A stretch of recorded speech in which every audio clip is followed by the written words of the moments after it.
अब हम शुरू करने वाले हैं अपना नेक्स्ट चैप्टर जिसका नाम है लूप्स। अब लूप्स को हमने कई बार अपनी लाइफ में इनकाउंटर किया होगा। बचपन में कभी कभार गाने सुनने लगते थे तो फ़ोन के अंदर जिस भी ऐप में गाने सुन रहे होते थे तो उस गाने को अगर बहुत अच्छा, जब नया नया कोई गाना आता है तो उसको हम लूप पे लगा देते हैं। लूप पे लगाने का मतलब क्या होता था कि उस गाने को हम बार बार चला के सुन रहे हैं। तो लाइफ के अंदर जब ऐसे कुछ काम होते हैं जिनको हम बार बार करना चाहते हैं, उनको हम कहते हैं कि हम उन कामों को लूप पर लगाना चाहते हैं। तो कोडिंग के अंदर भी ऐसे काम जिनको हम रिपीट करवाना चाहते हैं, तो उन कामों को रिपीट करवाने के लिए हम लूप्स का यूज करते हैं। तो जावा के अंदर लूप्स ऐसा मैकेनिज्म होते हैं, जैसे कंडीशनल स्टेटमेंट्स होती थी वैसे लूप्स की स्टेटमेंट्स होती हैं जिनकी हेल्प से हम कामों को रिपीट करवा सकते हैं। फॉर एग्जाम्पल, मुझे अपने कोड के अंदर, ये मैंने अपना कोड ले लिया है और यहाँ पर मुझे हेलो वर्ल्ड को 3 बार प्रिंट करना है। तो उसको प्रिंट करने के लिए मैं क्या करूँगी, सबसे पहले हेलो वर्ल्ड की मैं एक प्रिंट स्टेटमेंट लिखूंगी, उसके बाद दोबारा से एक और प्रिंट स्टेटमेंट जिसमें मैंने हेलो वर्ल्ड लिखा, एंड फिर तीसरी बार एक और प्रिंट स्टेटमेंट जिसमें मैंने हेलो वर्ल्ड लिखा। लेकिन अब अगर मुझे कोई कहे कि मुझे 100 बार हेलो वर्ल्ड प्रिंट करना है, या मुझे 1000 बार हेलो वर्ल्ड प्रिंट करना है, या मुझे 1,00,000 बार हेलो वर्ल्ड प्रिंट करना है, हम सोच नहीं सकते कि हमें कितना ज़्यादा टाइम लगेगा 1,00,000 बार हेलो वर्ल्ड को प्रिंट करने के लिए, अगर हम इसी सेम मेथड को फॉलो करते रहे जिसमें हम बार बार प्रिंट स्टेटमेंट लिखे जा रहे हैं। तो जब हमें बहुत बार कोई काम करना होता है और हमें पता होता है कि कितने नंबर ऑफ टाइम्स हमें इस काम को करना है या रिपीट करना है, तो वहां पर ऐसी सिचुएशन में हम लूप्स का इस्तेमाल करते हैं। अब जावा के अंदर 3 तरीके के लूप्स एग्जिस्ट करते हैं और हम इन तीनों लूप्स को बहुत ही ज़्यादा डिटेल में पढ़ने वाले हैं with examples, with practice problems. इनमें हम पढ़ेंगे सबसे पहले व्हाइल लूप को, उसके बाद फॉर लूप को, एंड उसके बाद हम पढ़ने वाले हैं डू व्हाइल लूप को। सबसे पहले बात करते हैं व्हाइल लूप की। व्हाइल लूप का सिंटैक्स कुछ ऐसा होता है जिसमें सबसे पहले हम व्हाइल कीवर्ड लिखते हैं, उसके बाद पैरेंथेसिस लगाकर हम कोई कंडीशन लिखते हैं और इस लूप के अंदर हम कुछ स्टेटमेंट्स लिखते हैं और ये लूप तब तक रन करता रहेगा जब तक ये कंडीशन ट्रू है। यानी अगर मैंने कुछ ऐसा लिख दिया कि मैंने लिखा व्हाइल एंड उसके अंदर मैंने कोई कंडीशन डिफाइन की, कोई भी कंडीशन हो सकती है हमारी, 3 greater than 2, 5 less than 9, इस तरीके की कोई कंडीशन हो सकती है, या हम कोई नंबर वेरिएबल बना सकते हैं, number variable is greater than some other number variable, A is greater than B is less than C, इस तरीके की कंडीशनल स्टेटमेंट्स होती हैं। तो यहाँ पर वैसी कोई कंडीशन आएगी एंड व्हाइल के अंदर मैंने लिख दिया system.out.println हेलो वर्ल्ड। तो क्या होगा, ये व्हाइल लूप बार बार इस हेलो वर्ल्ड को प्रिंट करवाता रहेगा। कब तक प्रिंट करवाता रहेगा, जब तक ये कंडीशन ट्रू है। अगर हमने यहाँ पे कोई यूनिवर्सल कंडीशन डाल दी 3 greater than 2 जैसी, तो ये चलता ही रहेगा, प्रिंट करवाता ही रहेगा, रुकेगा ही नहीं कभी। तो इस तरीके का काम कोड हमें करके देता है। क्या काम करके देता है, हम जो भी काम व्हाइल लूप के अंदर लिखते हैं, मतलब इस कर्ली ब्रेसेस के अंदर हम जो भी चीज़ लिखते हैं, वो पहले क्या करेगा, कंडीशन चेक करेगा क्या ट्रू है। अगर ट्रू है तो इसको प्रिंट करवा दिया, फिर वापस से यहां आएगा, कंडीशन चेक करेगा, ट्रू है, दोबारा से इसको प्रिंट करवा दिया, फिर वापस से यहां आएगा, कंडीशन चेक करेगा, ट्रू है, दोबारा से इसको प्रिंट करवा दिया। तो इस तरीके से लूप में सेम काम चलता ही रहता है जब तक हमारी ये कंडीशन ट्रू होती है। तो व्हाइल लूप का कुछ ऐसा काम होता है। अब हम व्हाइल लूप से क्या करने वाले हैं, हम व्हाइल लूप से अपना वही सवाल सॉल्व करेंगे जिसके लिए अभी हम आंसर मांग रहे थे। सवाल क्या है, प्रिंट हेलो वर्ल्ड, मान लीजिए 100 टाइम्स हमें प्रिंट करना है, तो 100 टाइम्स हेलो वर्ल्ड को प्रिंट करने के लिए हमें एक व्हाइल लूप लिखना है। तो सबसे पहले तो एक वेरिएबल बना लेते हैं। ये इस वेरिएबल का काम होगा ट्रैक करना कि कितनी बार हमने प्रिंट कर लिया, 1 बार प्रिंट कर लिया क्या, 2 बार प्रिंट कर लिया क्या, 3 बार प्रिंट कर लिया क्या, 4 बार प्रिंट कर लिया क्या। इस वेरिएबल का ये काम होगा। तो एक वेरिएबल बना लेते हैं इंटीजर टाइप का, इस वेरिएबल को नाम दे देते हैं काउंटर। ये काउंट कर रहा है कितनी बार प्रिंट किया। शुरुआत में हमारे काउंटर की वैल्यू क्या होगी, शुरुआत में वैल्यू होगी, मान लीजिए 0 है वैल्यू, कि अभी तक एक बार भी प्रिंट नहीं किया हमने। अब हम बनाएंगे अपना वाइल लूप। वाइल लूप के लिए हम लिखेंगे वाइल कीवर्ड एंड कंडीशन क्या होनी चाहिए, कब तक हमें प्रिंट करना है, हमें तब तक प्रिंट करना है जब तक हमारा काउंटर 100 नहीं पहुंच जाता। जैसे ही हमारा काउंटर 100 पहुंच जाएगा, मतलब हमने 100 बार प्रिंट कर लिया, तब हम प्रिंट करना छोड़ देंगे। लेकिन जब तक हमारे काउंटर की वैल्यू, इस काउंटर वेरिएबल की वैल्यू जो ट्रैक कर रहा है कि कितनी बार हेलो वर्ल्ड प्रिंट हो चुका है, ये काउंटर वेरिएबल जैसे ही 100 क्रॉस करेगा वैसे ही हम रोक देंगे। पर 100 से अगर इसकी वैल्यू लेस है तो उस केस में हमारा वाइल लूप चलेगा। तो हम कंडीशन क्या रखेंगे, हम कंडीशन रखेंगे कि हमारा जो काउंटर वेरिएबल है उसकी वैल्यू क्या लेस देन 100 है। अगर लेस देन 100 है तभी हम प्रिंट करवाएं, अगर ग्रेटर देन 100 हो गया तो हमें प्रिंट नहीं करवाना। तो हम क्या करेंगे, अपना एक लूप लगा लेंगे।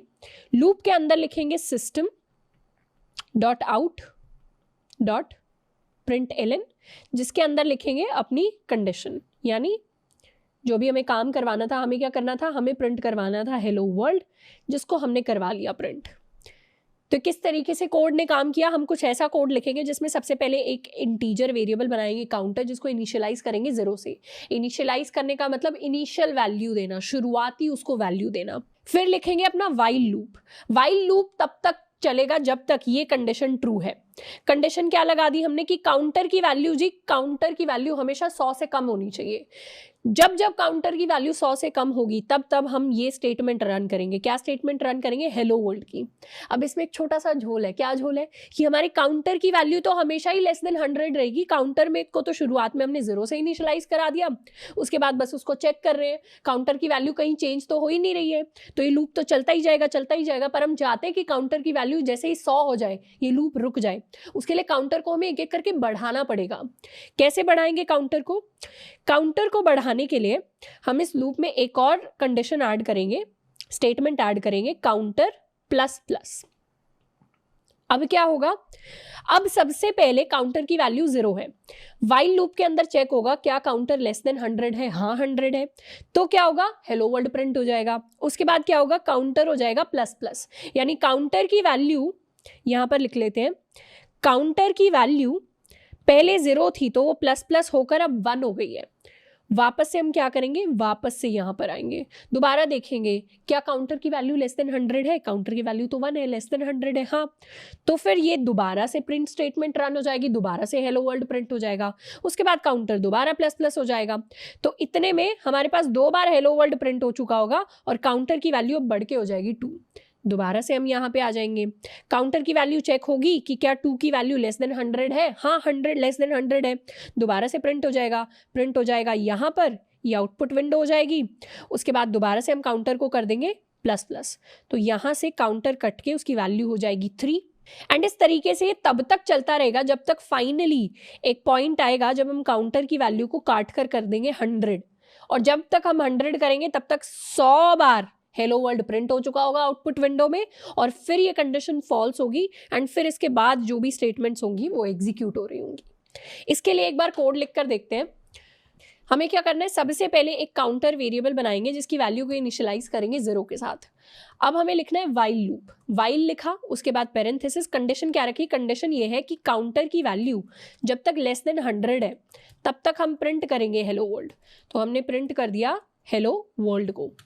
इसके बाद क्या करेंगे, हर बार हेलो वर्ल्ड प्रिंट करने के बाद अपने काउंटर को इंक्रीज कर देंगे बाय 1। तो counter plus plus, plus plus मतलब increase by 1। And finally last में हमने प्रिंट करवा दिया, println printed hello world 100 times.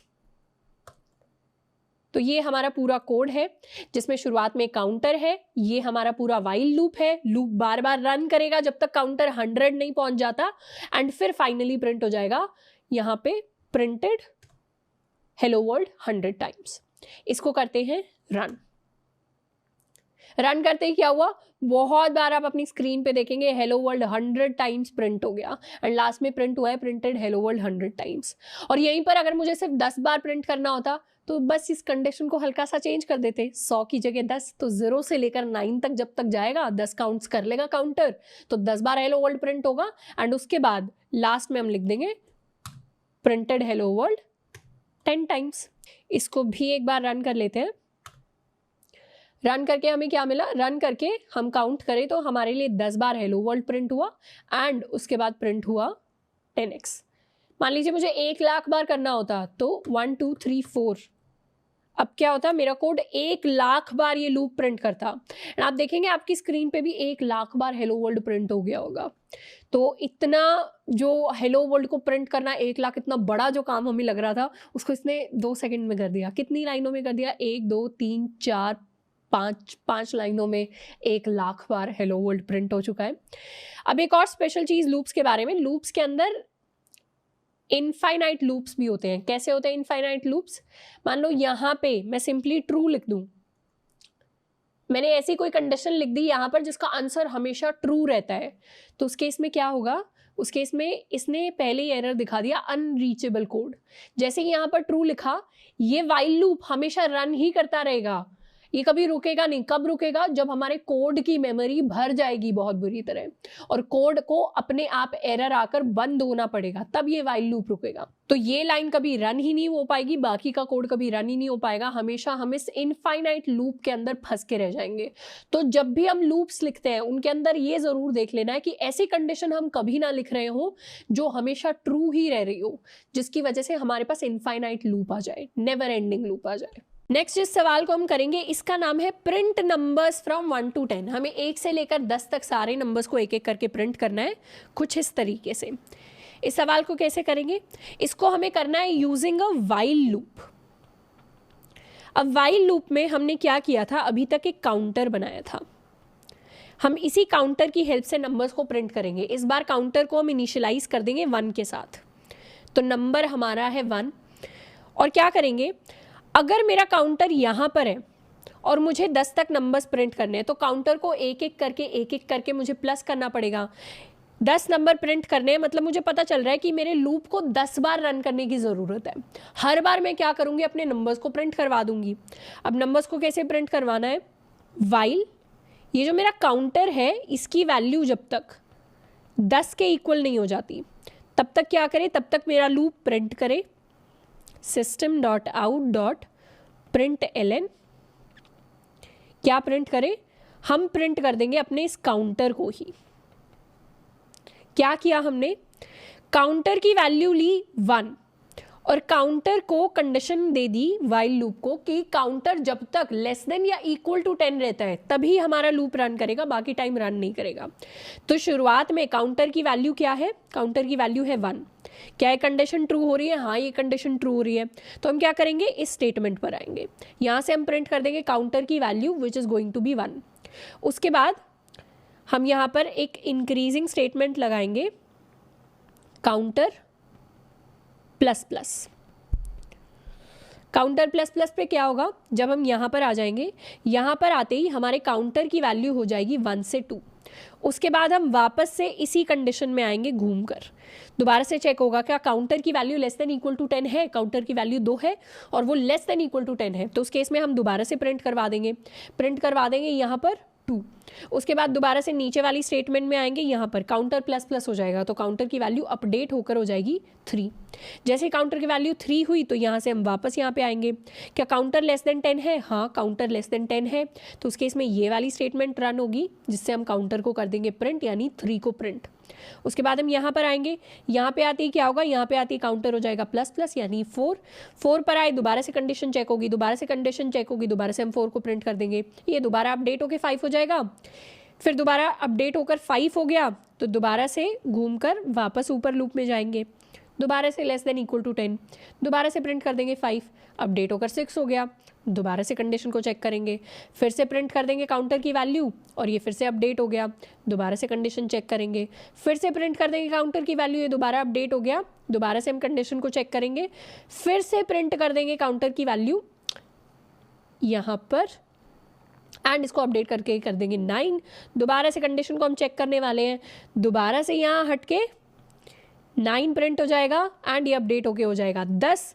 जैसे ही ये 10 हुआ दोबारा से ये कंडीशन चेक होगी, जैसे ही कंडीशन चेक होगी counter is still less than equal to 10, हम दोबारा इस लूप के अंदर जा रहे होंगे, अब प्रिंट कर देंगे 10 को, काउंटर बढ़ के हो जाएगा 11। जैसे ही काउंटर यहाँ पे 11 हुआ वापस से हम यहाँ आएंगे और क्या होगा, दोबारा से कंडीशन चेक होगी। अब 11 is not less than equal to 10, तो अब इस लूप के अंदर हम नहीं जा रहे होंगे, अब हम बाकी स्टेटमेंट्स को एग्जीक्यूट करेंगे। तो फाइनली आउटपुट देखें तो 1 से लेकर 10 तक हम अपने सारे के सारे नंबर्स को प्रिंट कर चुके होंगे। इसके लिए अब एक बार कोड लिख कर देखते हैं। कोड में क्या करेंगे, हमारा काउंटर ही हमारा वो नंबर है जिसको हम प्रिंट करवाना चाह रहे हैं। Int counter is equal to 1 जब तक हमारे काउंटर की value less than equal to 10 हो, तब तक हम क्या करें, तब तक हम काउंटर की वैल्यू को कर दें प्रिंट एंड काउंटर को कर दें प्लस प्लस। इसको कर लिया सेव एंड नाउ रन।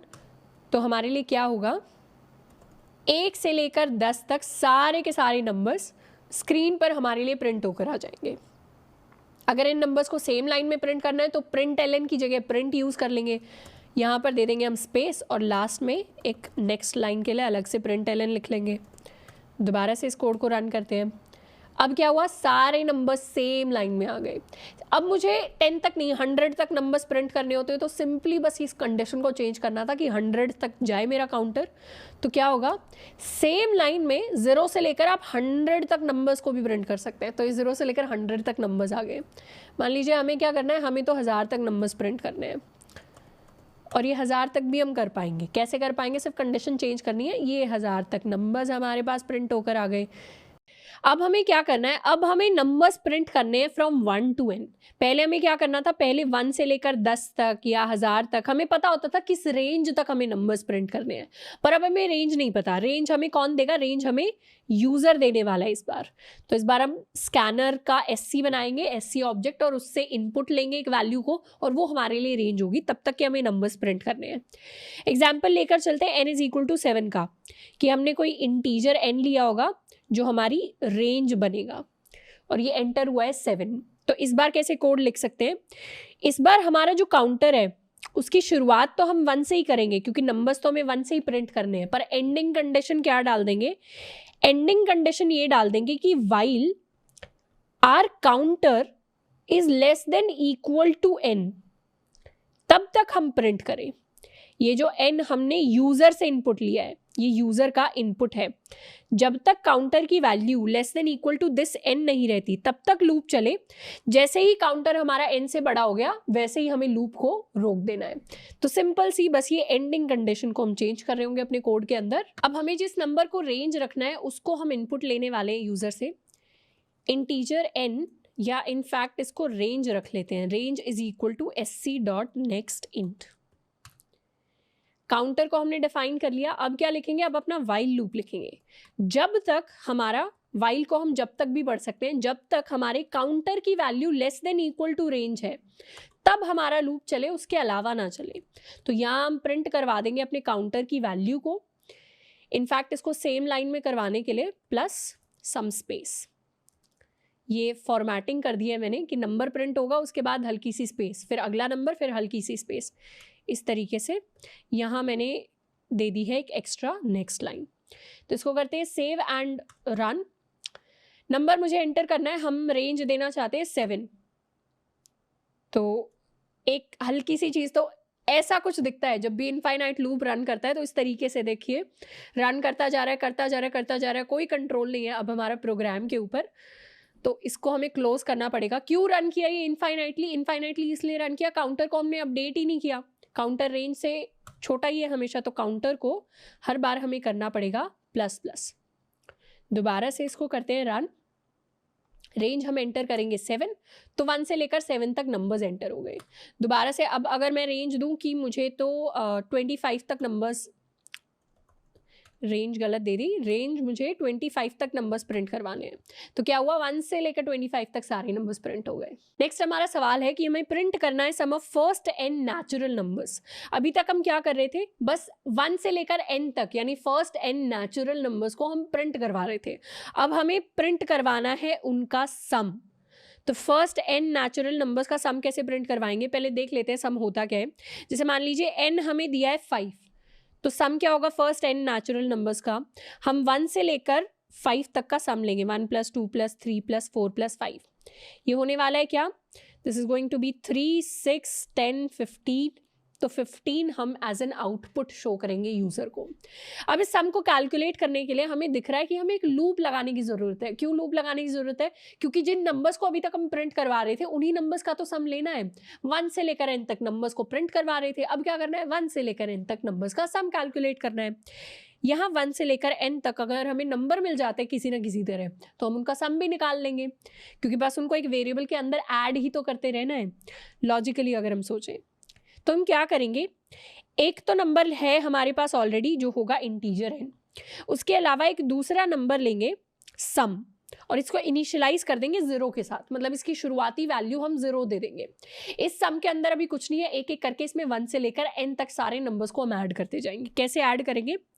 पहले तो अपना काउंटर भी बना लेंगे। काउंटर को इस बार ना आई नाम दे देते हैं। आई बहुत क्लासिकल नाम होता है। यूजुअली जो काउंटर्स होते हैं लूप्स के, उनको I, J, K, X, Y, G, I T, ऐसे ऐसे नाम देते हैं प्रोग्रामिंग में, क्योंकि लूप्स को हम बहुत बार यूज़ करते हैं तो जल्दी जल्दी काउंटर बहुत बड़ा हो जाता है लिखने में, तो आई इसको नाम दे देते हैं। ये काउंटर ही है, लेकिन इसको हम शुरू करेंगे 1 के साथ। और वाइल लूप में क्या करेंगे? वाइल लूप तब तक चलेगा जब तक हमारे आई की value less than equal to हमारा एन नहीं रहती। तो counter less than equal to N की जगह हमने कर दिया I less than equal to N. अब हर बार क्या करना है, हमें आई को प्रिंट नहीं करवाना, काउंटर को प्रिंट नहीं करवाना, हमें काउंटर को ऐड करना है आई को, आइटरेटर को, आइटरेटर भी कहते हैं इसको, जो आइटरेट करने के काम आता है। आइटरेट करना यानी लूप लगाना। जब तक आइटरेटर की वैल्यू n के इक्वल नहीं हो जाती तब तक हमें उसको सम में ऐड करना है। तो हम क्या लिख देंगे, सम इज इक्वल टू, सम की जो भी वैल्यू थी उसमें i ऐड हो जाए और इन दोनों का जो कंबाइंड सॉल्यूशन है वो आके स्टोर हो जाए उसी सम वेरिएबल के अंदर। इसको शॉर्ट में लिखने का हमने असाइनमेंट ऑपरेटर्स पढ़े थे, ये तरीका होता है सम प्लस इक्वल टू आई। तो वही जो हमने चीज़ें सीखी थी बेसिक उसी को हम अप्लाई कर रहे हैं। हमने क्या किया, एक सम वेरिएबल बना दिया, हमने एक आइटरेटर ले लिया, उसकी शुरुआत करी आई के साथ। वाइल लूप ये हमने ऑलरेडी लिखा ही हुआ है, 2 बार लिख चुके हैं ऐसे वाइल लूप को।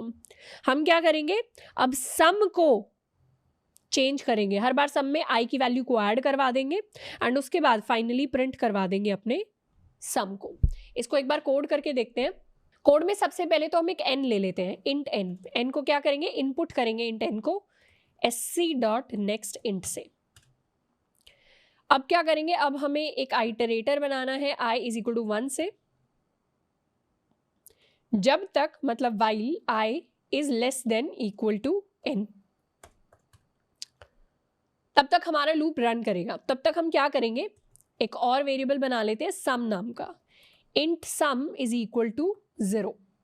तो सम में हर बार ऐड करते जाएंगे हम i की वैल्यू को, तो सम प्लस इक्वल टू i, और हर बार क्या करेंगे, फिर i को कर देंगे प्लस प्लस, और लास्ट में क्या करेंगे, i को करवा दे, अपने सम को करवा देंगे प्रिंट। यहाँ पर लिख भी देते हैं सम इस, इसको करते हैं रन, n की वैल्यू को डालते हैं 5, तो क्या हुआ, सम इज 15। अगर 4 तक सम कैलकुलेट करना होता तो वो 10 आता, तो सम इज 10। इसको एक बार ड्राई रन करके लिख लेते हैं कि अपने कोड एक्चुअली लिखा क्या। ड्राई रन करने का मतलब होता है कि अपने कोड को एनालाइज करना कि आपने लाइनें जो जो लिखी हैं उनसे क्या क्या आउटपुट निकला है। तो यहाँ पर हम ये चीज़ें हटा लेते हैं, एक और लाइन यहाँ ऐड कर लेते हैं, छोटी सी लाइन है i प्लस प्लस। इस तरीके का हमने कोड लिखा है, n में हमारे पास आ गया है 5। अब अगर कोड को एनालाइज करें अच्छे से, ड्राई रन करें, ड्राई रन करने का मतलब होता है कोड को चलाकर देखना, बिना चलाए चलाकर देखना, यानी लैपटॉप पे चला के नहीं देख रहे, कॉपी पेन से चला के देख रहे हैं। ये भी इंपॉर्टेंट है, इसीलिए कोडिंग करते टाइम लैपटॉप अगर है तो उसके साथ एक कॉपी पेन ज़रूर होना चाहिए। शुरुआत में हमारे पास क्या है, n की वैल्यू 5 है, यहाँ पर n की वैल्यू 5 है, सम की वैल्यू 0 है। चेंज किस किस की वैल्यू होगी, चेंज एक तो सम की वैल्यू होगी बार बार, और एक i की वैल्यू होगी। तो दोनों को ट्रैक करने के लिए वेरिएबल्स बना लेते हैं। एक है हमारा सम जिसकी वैल्यू शुरुआत में है 0, इनफैक्ट इसको मैं यहाँ नहीं, इसको मैं ऊपर टॉप पे लिखूंगी, सम जिसकी वैल्यू है 0, और आइटरेटर है i जिसकी वैल्यू है 1। अब हम लूप में जाएंगे, जैसे ही लूप में घुस गए वैसे ही अब ये लूप रिपीट होता रहेगा। शुरू में क्या होगा, शुरू में चेक होगा क्या i less than equal to n है, n की वैल्यू क्या है, n की वैल्यू कांस्टेंट है 5, i is less than equal to n। उस केस में क्या होगा, सम में ऐड हो जाएगी i की वैल्यू, सम में ऐड हो गई i की वैल्यू, तो सम क्या हो गया, sum is equal to 0 plus i, यानी 0 प्लस 1 हो गया सम, तो इसकी वैल्यू अपडेट होकर हो गई है 1। जैसे ही सम की वैल्यू 1 हुई, अब हो गया i plus plus, i plus plus हुआ मतलब i की वैल्यू अपडेट होकर हो गई 2। उसके बाद क्या हुआ, उसके बाद दोबारा से लूप में कंडीशन चेक हुई, क्या i लेस देन n है, 2 is less than equal to n, तो उस केस में दोबारा से हम सम की वैल्यू को अपडेट करेंगे, दोबारा सम की वैल्यू को अपडेट करेंगे तो सम हो जाएगा 1, अभी सम की जो करंट वैल्यू है प्लस i की वैल्यू, i की करंट वैल्यू है 2, तो सम हो जाएगा 3, उसमें अपडेट करके डाल देंगे हम 3 को, सम के अंदर 3 हो गया तो i को कर देंगे प्लस प्लस, i को कर दिया प्लस प्लस तो यहाँ 2 से हटके i 3 हो जाएगा, दोबारा से वैल्यू को कंपेयर करेंगे, i is still less than equal to n, मतलब 3 is less than equal to 5, तो उसके बाद क्या होगा, दोबारा सम अपडेट होगा, सम इज इक्वल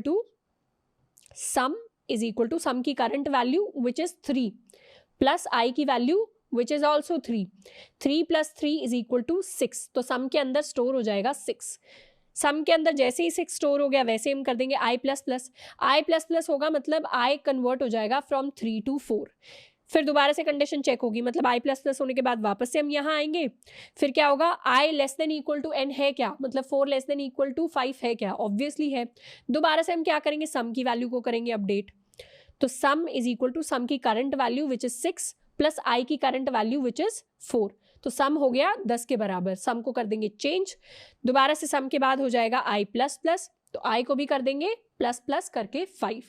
अब दोबारा से कंडीशन चेक होगी कि क्या i is less than equal to n, मतलब 5 क्या लेस देन इक्वल टू 5 है, लेस तो नहीं है पर इक्वल जरूर है, तो उस केस में क्या करेंगे, दोबारा सम को कर देंगे update, sum is equal to sum की current value which is 10 plus i की करंट वैल्यू विच इज 5, तो sum is going to be 15, sum को अपडेट करके कर देंगे 15 एंड उसके बाद कर देंगे हम i को plus plus, i plus plus होते क्या हो जाएगा, 6 हो जाएगा, जैसे ही i प्लस प्लस 6 हुआ वापस से यहाँ पर जाएंगे, यहाँ पे क्या होगा, i less than equal to n है क्या, मतलब 6 लेस देन इक्वल टू 5 है क्या, ऑब्वियसली नहीं है, तो अब हमारा कोड यहीं के यहीं रुक जाएगा, एंड इसके बाद हमने क्या लाइन लिखी थी, इसके बाद हमने प्रिंट करवा दिया था अपने सम को, तो हमारे लिए क्या सम प्रिंट होगा, सम की फाइनल वैल्यू यानी 15 हमारे लिए प्रिंट हो जाएगी हमारी स्क्रीन पर। तो इस तरीके से व्हाइल लूप की हेल्प से हम अपने फर्स्ट n नेचुरल नंबर्स का सम निकाल सकते हैं। नेक्स्ट टाइप ऑफ लूप जिसकी हम बात करेंगे वो है हमारे फॉर लूप्स। जितने भी काम हम व्हाइल लूप से कर सकते हैं वो सारे के सारे काम हम फॉर लूप से कर सकते हैं, वो सारे के सारे काम हम डू व्हाइल लूप से कर सकते हैं। बस ये हमारे ऊपर डिपेंड करता है कि हमें किसका सिंटैक्स ज़्यादा पसंद है। इनफैक्ट मैं फॉर लूप को सबसे ज़्यादा यूज़ करती हूँ मैक्सिमम कोड्स को लिखने के लिए, तो आपको आगे जाकर फॉर लूप्स के बहुत सारे एग्जाम्पल्स दिख रहे होंगे। फॉर लूप का सिंटैक्स कुछ ऐसा दिखता है जिसमें सबसे पहले हम फॉर कीवर्ड लिखते हैं, उसके बाद हम क्या लिखते हैं, एक इनिशियलाइजेशन की स्टेटमेंट लिखते हैं, फिर एक कंडीशन की स्टेटमेंट लिखते हैं, फिर एक अपडेशन की स्टेटमेंट लिखते हैं। फॉर लूप का बेसिक काम होता है कि 3 अलग अलग जो स्टेटमेंट्स हमें लिखनी होती है ना कोड के अंदर, उनको ये सिंगल लाइन में लेकर आ जाता है। इसीलिए आप नोटिस करेंगे फॉर लूप के अंदर स्टेटमेंट टर्मिनेटर यहाँ पर एक बार आता है और दूसरी बार यहाँ पर आता है, तो 2 स्टेटमेंट्स प्लस एक कर्ली ब्रेसेस यानी पैक ऑफ स्टेटमेंट। तो फॉर लूप काफ़ी सारी चीज़ों को कंप्रेस कर देता है, छोटे में करके दिखा देता है। अगर मुझे हेलो वर्ल्ड को प्रिंट करना हो 10 बार तो उसको लिखने का फॉर लूप का सिंटैक्स क्या होगा, एक बार कोड लिखकर समझते हैं कि फॉर लूप के अंदर उसको हम कैसे लिखेंगे, फिर उसको हम व्हाइल लूप के साथ कंपेयर कर रहे होंगे। सबसे पहले फॉर लूप के अंदर हम लिखेंगे कीवर्ड फॉर, फिर लगाएंगे पेरेंथेसिस। अब पेरेंथेसिस के बाद हमें सबसे पहले अपना आइटरेटर बताना होता है। जैसे हमने काउंटर डिफाइन किया था व्हाइल के अंदर, वैसे यहाँ पर भी हमें एक काउंटर बनाना पड़ता है, उसको हम यहीं पे बना लेते हैं। मतलब व्हाइल के अंदर तो हम यहाँ पर डिक्लेयर नहीं करते, ऊपर ही डिक्लेयर करते हैं, पर फॉर लूप के अंदर हमें करना हो तो हम यहाँ पर भी कर सकते हैं। पर सिंप्लिसिटी के लिए अभी क्या करते हैं, यहाँ पर कर लेते हैं int i is equal to 1, फिर लगाया स्टेटमेंट टर्मिनेटर। तो इस int i is equal to 1 को यहाँ लिखने की बजाय हम इसको फॉर में यही लिख सकते हैं इंट i इक्वल टू 1। तो ये लाइन हमने यहाँ लिख दी। फिर हम लिखते हैं कंडीशन, कि कौन सी कंडीशन तक चलता ही रहना चाहिए। जो कंडीशन हमने वाइल में लिखी थी वैसी ही कंडीशन हमें यहाँ लिखनी होती है, कि जब तक हमारे i की value less than equal to 10 है तब तक हमारा लूप जो है वो चलते रहना चाहिए। फिर इस स्टेटमेंट को हमने कर दिया खत्म। इस स्टेटमेंट के सामने टर्मिनेटर इसलिए लगाया क्योंकि हम एक थर्ड स्टेटमेंट लिखने वाले हैं। थर्ड स्टेटमेंट बताती है कि अपडेट किस तरीके से करना है। काउंटर को हम अपडेट कैसे करते थे, काउंटर को अपडेट करते थे बाय 1, एक एक करके वाइल लूप में। वैसे ही यहाँ पर अपडेट करने के लिए क्या करना है हमें, i प्लस प्लस। तो अपडेट की हमने कंडीशन लिख दी, या इस i प्लस प्लस की जगह अगर हम चाहते तो i is equal to i plus 1 लिख सकते थे, ये भी लिख सकते थे, पर इसको शॉर्ट करके हमने i प्लस प्लस लिखा है। और क्या करेंगे, हर बार हम प्रिंट करवाएंगे, क्या प्रिंट करवाने वाले हैं, हेलो वर्ल्ड। क्या क्या किया हमने सबसे पहले अपना काउंटर बनाया, आइटरेटर बनाया, i उसको इनिशियलाइज किया 1 के साथ। हमने कंडीशन क्या डाली कि जब तक वो लेस देन इक्वल टू 10 है। 1 से अगर आप लेस देन इक्वल टू 1 से 10 तक काउंट करेंगे तो 10 बार होते हैं, तो ये लूप भी कितनी बार चलेगा, 10 बार चलेगा।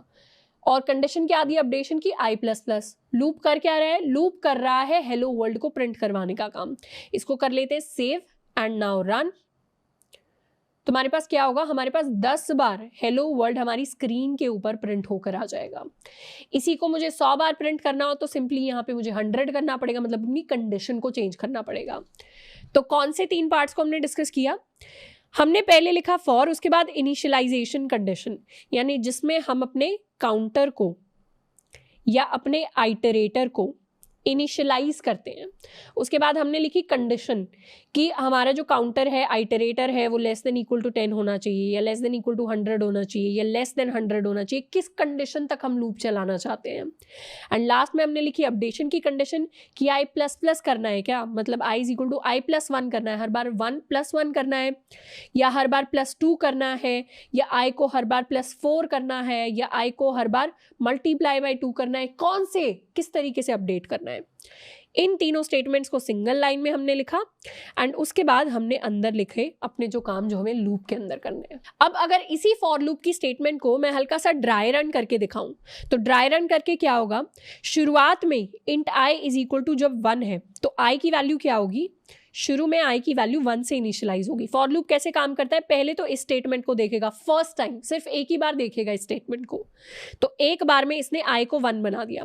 उसके बाद कंडीशन चेक करेगा क्या i की वैल्यू लेस देन 10 है, तो ये 1 जो है इसकी वैल्यू लेस देन 10 तो है, तो क्या करेगा, अब यहां से नीचे आएगा लूप में, मतलब प्रिंट करवा देगा हेलो वर्ल्ड को।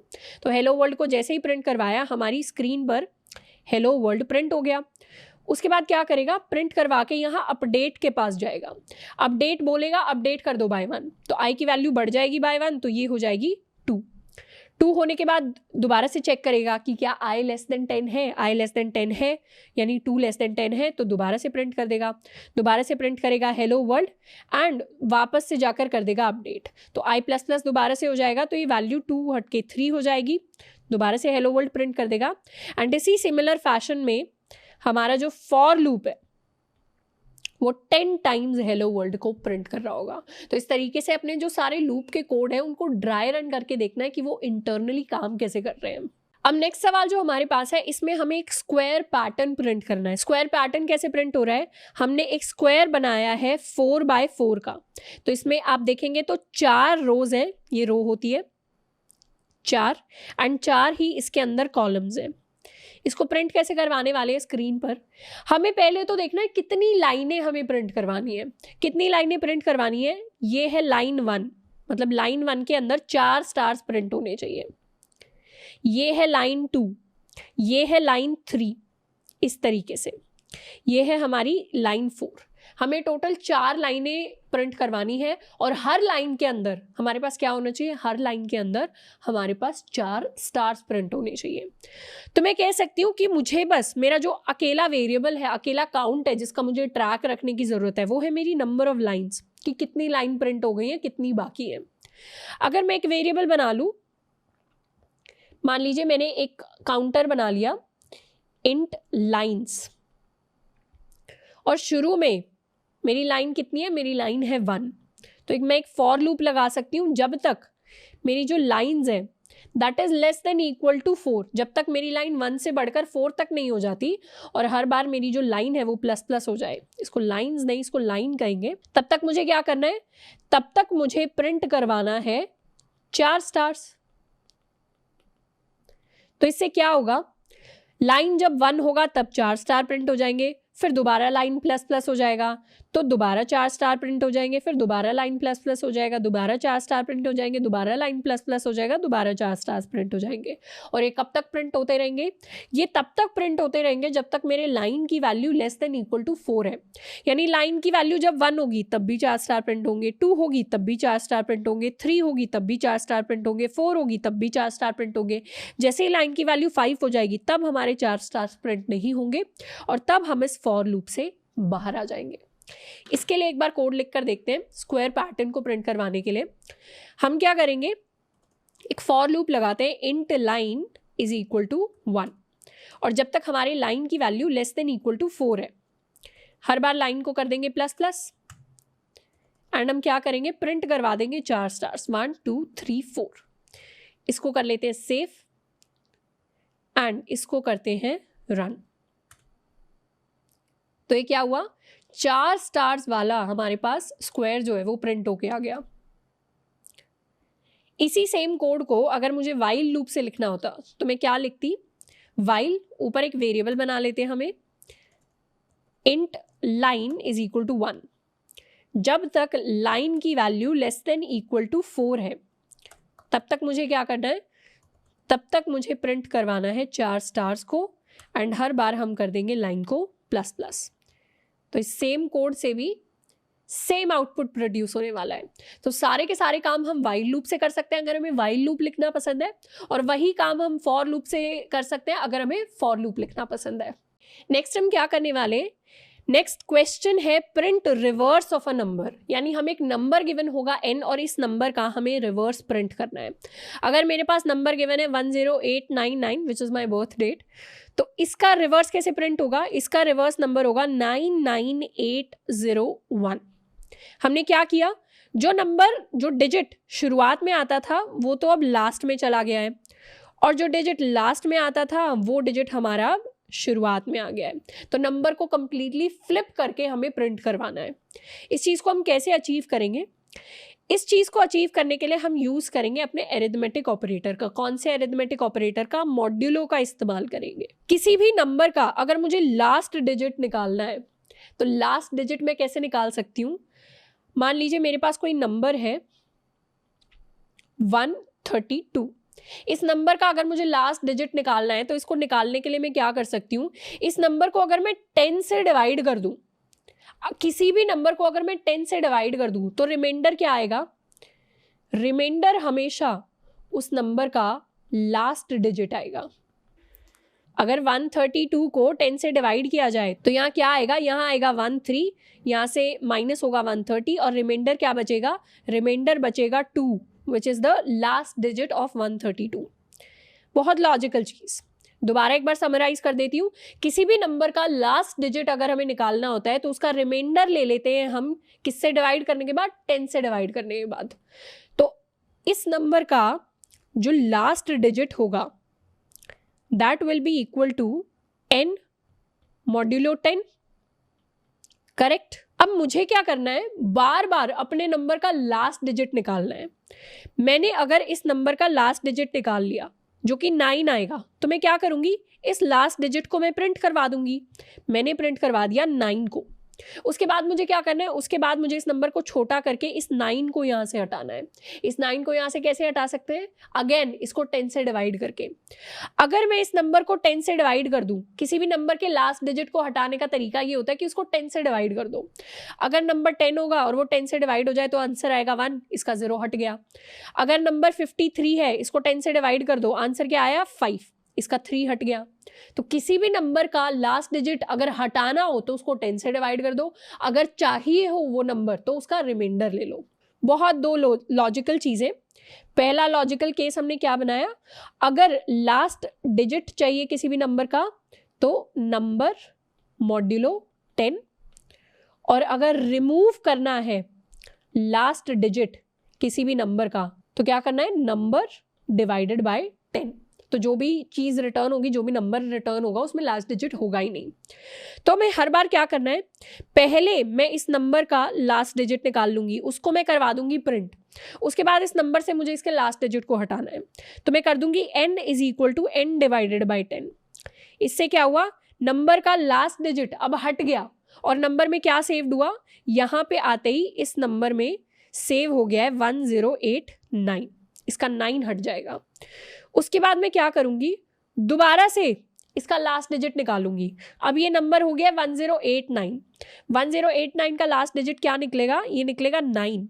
मैं दोबारा से 9 को प्रिंट करूंगी एंड दोबारा से यहाँ पर आके इसका लास्ट डिजिट को अब मैं हटा दूंगी। लास्ट डिजिट को हटा दिया तो ये नंबर अब बन जाएगा 108। फिर दोबारा से ऊपर आऊंगी, यहाँ पे आके दोबारा से इसके लास्ट डिजिट को निकालूंगी। लास्ट डिजिट कैसे निकलेगा, लास्ट डिजिट मॉड्यूलो लेकर निकलेगा बाई 10, लास्ट डिजिट है 8, तो 8 को मैंने निकाला और 8 को मैंने करवा दिया प्रिंट। उसके बाद दोबारा से उस नंबर को छोटा करना है तो वो नंबर हो जाएगा 10। अब दोबारा से इसका लास्ट डिजिट निकालना है, लास्ट डिजिट निकाला मॉड्यूलो, तो वो क्या आया, वो आया मेरे पास 0। दोबारा से इस नंबर को छोटा करना है तो लास्ट में आया 1। अब 1 का लास्ट डिजिट क्या है, 1 का लास्ट डिजिट 1 ही है, तो मॉड्यूलो 10 करेंगे तो 1 ही आएगा। तो यहाँ पे हम प्रिंट करवा देंगे 1। दोबारा से क्या करेंगे, 1 को डिवाइड कर देंगे बाई 10। जैसे ही 1 10 से डिवाइड होगा वैसे ही क्या आएगा, वैसे ही 0 आ जाएगा। मतलब एनी नंबर लेस देन 10 जब वो 10 से डिवाइड होगा तो उसका क्वोशिएंट क्या आएगा, उसका क्वोशिएंट आएगा 0, मतलब वो नंबर डिवाइड हो ही नहीं सकता। तो जैसे ही 0 आ जाएगा वैसे ही हम रुक जाएंगे और हमारे पास फाइनल आंसर क्या आएगा, फाइनल आंसर आएगा 9980 एंड 1। और आप नोटिस करेंगे कि ये जो फाइनल आउटपुट प्रिंट हुआ है, it is the exact reverse of the number that we started with.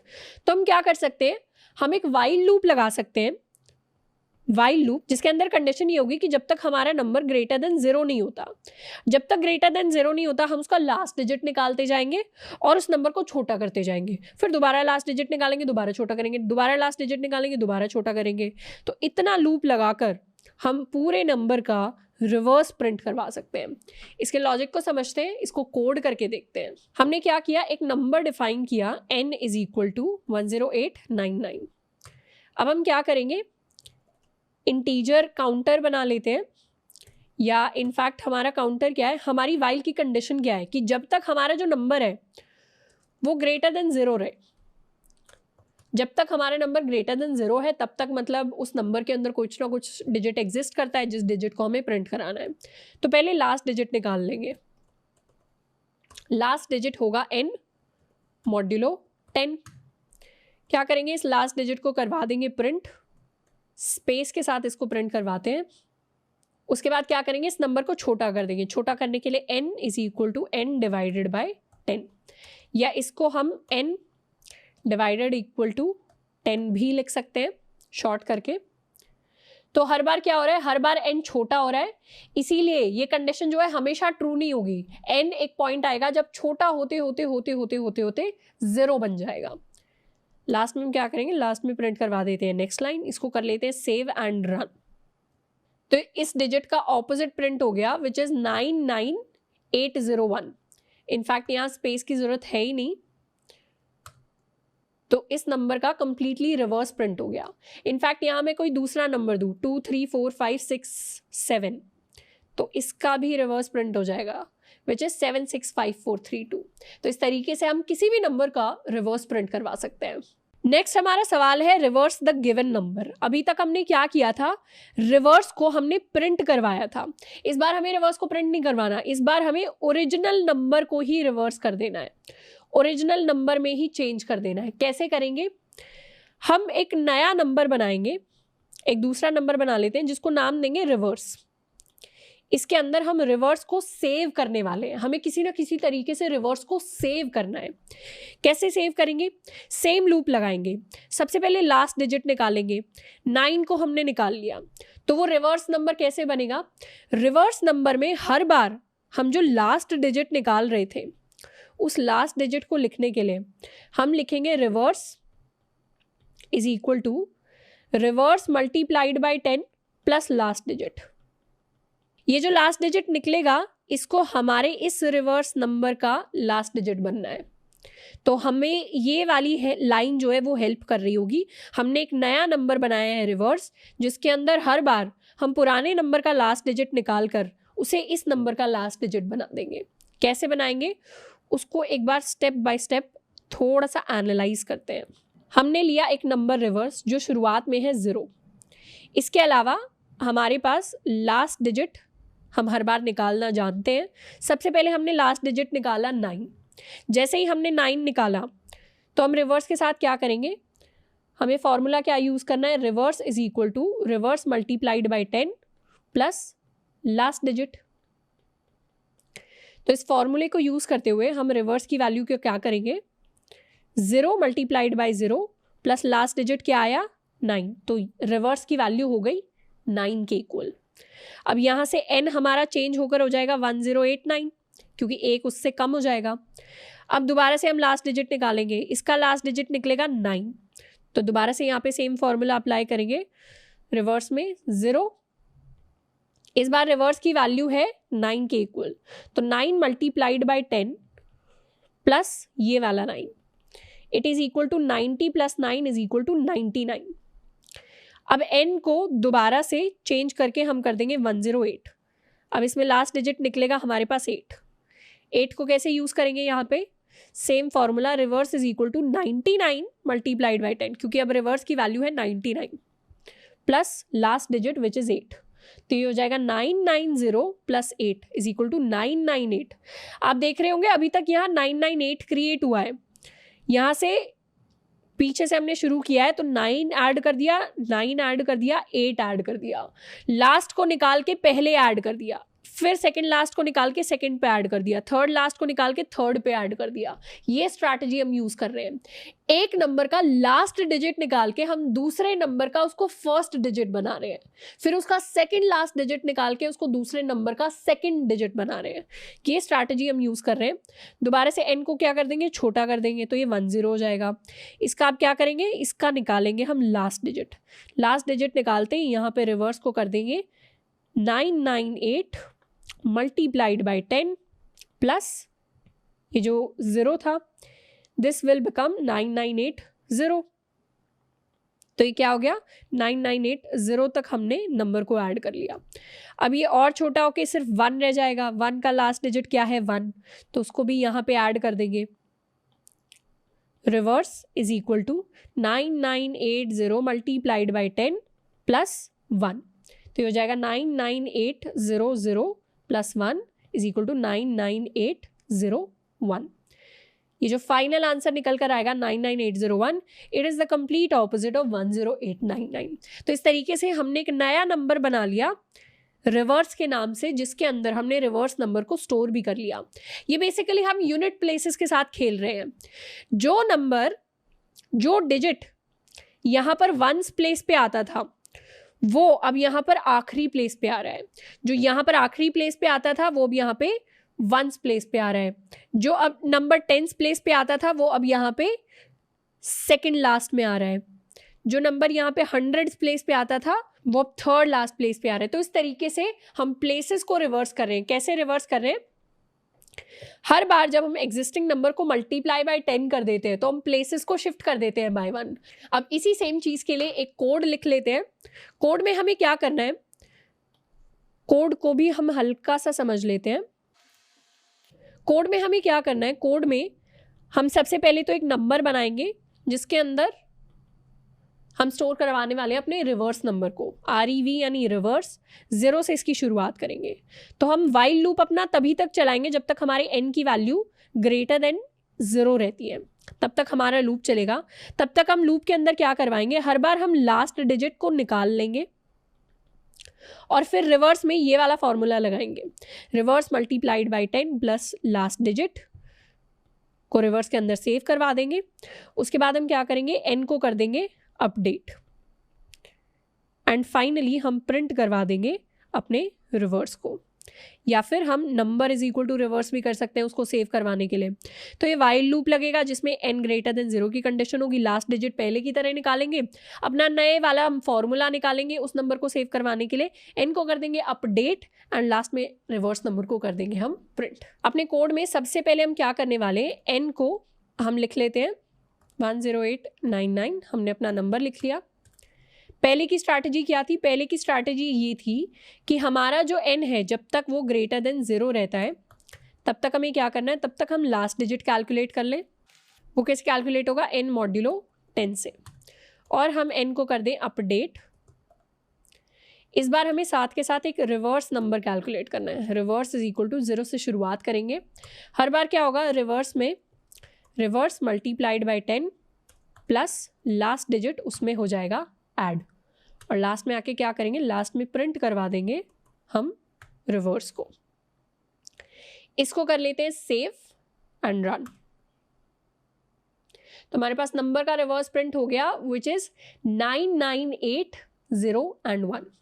Third type का लूप जिसकी हम बात करेंगे वो है हमारा डू वाइल लूप। अब डू वाइल लूप बहुत सिमिलर होता है वाइल लूप के, इसमें बस एक छोटा सा चेंज आ जाता है कि सबसे पहले हम काम को करते हैं यानी डू सम वर्क, उसके बाद कंडीशन चेक करते हैं। वाइल लूप के अंदर पहले कंडीशन चेक होती है उसके बाद काम होता है, डू के अंदर पहले काम होता है फिर कंडीशन को हम चेक करते हैं। तो अगर मुझे डू वाइल लूप से अपने हेलो वर्ल्ड को 10 बार अगर प्रिंट करवाना होगा तो उसको प्रिंट करवाने का क्या सिंटैक्स रहेगा, सबसे पहले हम वाइल लूप की तरह यहां पर भी एक काउंटर डिफाइन करेंगे, काउंटर इज इक्वल टू 1।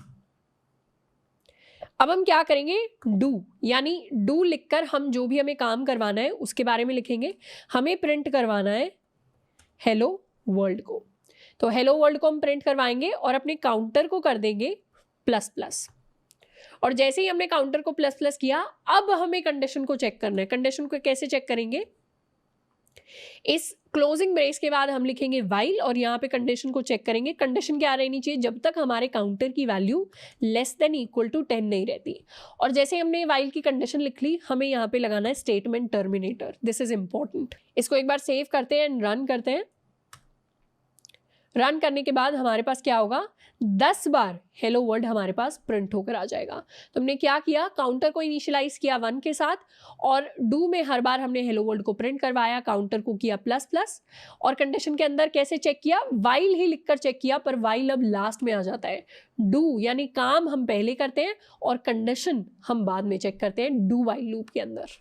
अब लूप्स के साथ साथ एसोसिएटेड 2 स्पेशल कीवर्ड्स होते हैं, एक होता है हमारा ब्रेक कीवर्ड या ब्रेक स्टेटमेंट और एक होता है कंटिन्यू। इन दोनों को पढ़ना बहुत इंपॉर्टेंट होता है जब भी हम लूप्स को पढ़ रहे हैं। सबसे पहले बात करते हैं ब्रेक स्टेटमेंट की। ब्रेक स्टेटमेंट का इस्तेमाल होता है किसी भी लूप से एग्जिट करने के लिए। आपको अगर लगता है कि इस लूप से अब मुझे निकल जाना चाहिए, एक ऐसी कंडीशन के ट्रू होते ही जब आपको कभी भी लूप से निकलना हो तो हम वहाँ पे क्या लिख देते हैं, हम वहाँ पे लिख देते हैं ब्रेक। ये वही ब्रेक है जो हमने स्विच स्टेटमेंट में लिखा था। स्विच में एक केस ट्रू हो गया, अब मुझे इस स्विच स्टेटमेंट से बाहर निकलना है, इसको एग्जिट करना है, तो मैं क्या लिख दूं, मैं ब्रेक लिख दूं। वैसा ही ब्रेक हम लूप्स में भी लिख सकते हैं। अगर मान लीजिए मेरे पास एक ऐसा सवाल है जिसमें मुझे बोला जाता है कि 1 से लेकर 5 तक मुझे नंबर्स को प्रिंट करना है, और जैसे ही 3 नंबर प्रिंट हो जाए या जैसे ही नंबर मेरा 3 हो जाए वैसे ही मैं क्या कर दूं, लूप से एग्जिट कर जाऊं। तो इसको मैं कैसे लिख रही होंगी, इसको मैं कोड में ऐसे ही लिख रही होंगी कि 1 से लेकर 5 तक नंबर्स को प्रिंट करवाने के लिए मैंने लिखा int i is equal to 1, i less than equal to 5, i plus plus. अब मुझे करवाना है नंबर्स को प्रिंट, तो मैंने यहाँ पे प्रिंट करवा दिया अपने i को। पर जैसे ही मेरे i की वैल्यू 3 के इक्वल हो जाए, मैंने एक इफ स्टेटमेंट लिख दी है फॉर के अंदर, फॉर लूप के अंदर मैंने एक कंडीशन को चेक करने की कोशिश की है इफ की हेल्प से। अगर मेरे i की वैल्यू 3 के इक्वल आ जाती है तो मुझे क्या करना है, मुझे करना है ब्रेक। ब्रेक यानी मैं इस पूरे फॉर लूप से बाहर आ जाऊंगी।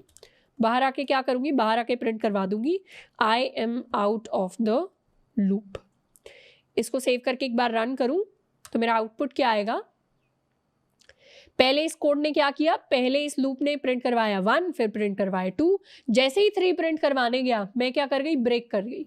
ब्रेक करते ही मैंने प्रिंट करवा दिया I am out of the loop. अब ये जो सवाल है ये हमें ब्रेक को यूज करते हुए सॉल्व करना है। हमें keep entering numbers till user enters a multiple of 10। यानी यूजर क्या करेगा, डिफरेंट डिफरेंट नंबर्स को एंटर कराता रहेगा। हमें उसके नंबर्स को एंटर करते रहना, उसको वापस स्क्रीन पे प्रिंट करवा देंगे, लेकिन सिर्फ तब तक प्रिंट करवाएंगे जब तक यूजर 10 का मल्टीपल नहीं एंटर कर देता। मतलब यूजर ने 1 एंटर किया तो इसको हम प्रिंट करवा देंगे, यूजर ने 5 एंटर किया इसको हम प्रिंट करवा देंगे, यूजर ने 7 एंटर किया इसको हम प्रिंट करवा देंगे, यूजर ने दोबारा से 3 एंटर किया इसको भी हम प्रिंट करवा देंगे। पर जैसे ही यूजर ने 20 एंटर कर दिया इसको हम प्रिंट नहीं करवाएंगे और यहाँ पे हम प्रोग्राम को कर देंगे खत्म, यानी एग्जिट। तो इसके लिए एक बार कोड लिखते हैं। कोड में हम क्या करेंगे, सबसे पहले तो ऊपर अपनी एक स्कैनर हम क्लास बना लेंगे। Scanner SC is equal to new scanner system dot in. Scanner class का हमने ऑब्जेक्ट बना लिया। अब क्या करना है, हमें वाइल लूप लगाकर अपने नंबर्स को एंटर कराना है यूजर से। तो जब तक, इनफैक्ट यहां पर वाइल की जगह हम डू वाइल लूप यूज करेंगे। डू क्या काम करना है, हमें यूजर से एक नंबर एंटर करना है sc.next int की हेल्प से, और इसी नंबर को हम करवा देंगे प्रिंट n। और ये लूप कब तक चलेगा, ये लूप हमेशा के लिए चलता ही रहेगा जब तक यूजर हमारे 10 का मल्टीपल नहीं एंटर करता। अब जैसे यूजर ने 10 का मल्टीपल एंटर कर लिया उसके लिए कंडीशन लगा देते हैं, इफ n मॉड्यूलो 10, मल्टीपल कैसे चेक करेंगे, मॉड्यूलो 10 करके, if n modulo 10 is equal to 0, तो यहाँ पे हम कर जाएंगे ब्रेक। इसका थोड़ा सा फ्लो समझते हैं। पहले तो ऑब्जेक्ट ही बनाया स्कैनर का। अब डू लूप के अंदर, डू वाइल लूप के अंदर सबसे पहले नंबर को एंटर कराया है, उसके बाद चेक किया है क्या नंबर 10 का मल्टीपल है। अगर 10 का मल्टीपल है तो ब्रेक कर जाओ लूप से, और अगर नहीं है तो उस नंबर को हम करवा देंगे प्रिंट और ट्रू। इनफैक्ट यहाँ पे हम प्रिंट भी करवा लेते हैं, enter your number. Enter your number को हमने प्रिंट करवा लिया, इसको कर लेते हैं सेव एंड रन। तो अब लूप हमारा कैसे चलेगा, सबसे पहले प्रिंट हुआ है एंटर योर नंबर, तो अब जो भी नंबर हम एंटर करेंगे वो यहाँ n में जाएगा। हमने एंटर किया 4, तो 4 हमारे लिए प्रिंट हो गया। कैसे प्रिंट हुआ, उसने स्टेटमेंट को चेक किया, स्टेटमेंट ट्रू नहीं हुई तो उसने 4 को प्रिंट करवा दिया। अब वाइल लूप है तो चलता तो रहेगा ही, तो दोबारा इसने क्या किया, एंटर योर नंबर प्रिंट कर दिया। अब मैंने एंटर किया 9, तो दोबारा से इसने इस 9 को यहाँ पे प्रिंट करवा दिया। दोबारा से वापस आके पूछ रहा है एंटर योर नंबर, पर जैसे ही मैं 20 एंटर कर दूंगी या 10 एंटर कर दूंगी, 50 एंटर कर दूंगी, मैंने मान लीजिए 50 एंटर कर दिया which is a multiple of 10। अब क्या करेगा, यहाँ पर लूप खत्म हो गया क्योंकि ये कंडीशन ट्रू हो गई, तो उसने ब्रेक कर लिया। अब उसके बाद उसने नहीं पूछा एंटर योर नंबर, क्योंकि जैसे ही 10 का मल्टीपल एंटर किया हमारे लिए हमारा लूप खत्म हो गया। नेक्स्ट कीवर्ड जिसकी हम बात करेंगे ये है कंटिन्यू कीवर्ड। कंटिन्यू कीवर्ड को यूज करते हैं टू स्किप एन आइटरेशन। मतलब हमारा कोई भी लूप चल रहा है, उसमें अगर हमें कोई आइटरेशन स्किप करनी है, कोई बारी स्किप करनी है, उसके लिए हम यूज कर देते हैं कंटिन्यू कीवर्ड।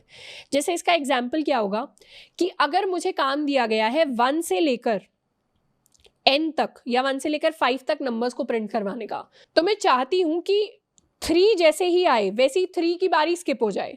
मतलब प्रिंट क्या हो, प्रिंट सिर्फ 1 2 हो और 4 और 5 हो।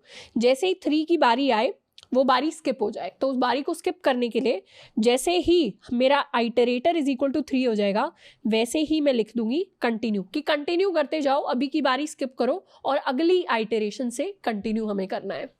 इसके लिए अगर मुझे कोड लिखना होगा तो मैं कैसे लिखूंगी,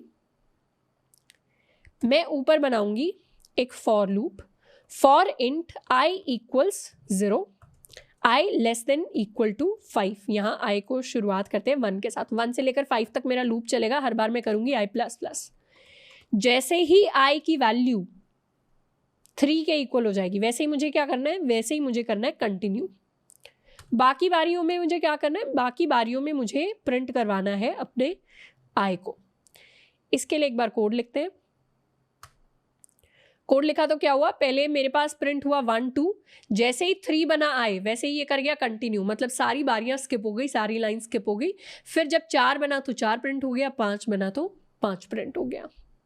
अब कंटिन्यू पर बेस एक और सवाल है, display all numbers entered by users except multiples of 10, मतलब यूजर जितने भी नंबर्स एंटर करेगा सारे के सारे मुझे डिस्प्ले कराने हैं, प्रिंट करवाने हैं, बस मल्टीपल्स ऑफ 10 प्रिंट नहीं करवाने। ऐसा नहीं है कि रोक देना है कोड, बस प्रिंट नहीं करवाने मल्टीपल्स ऑफ 10।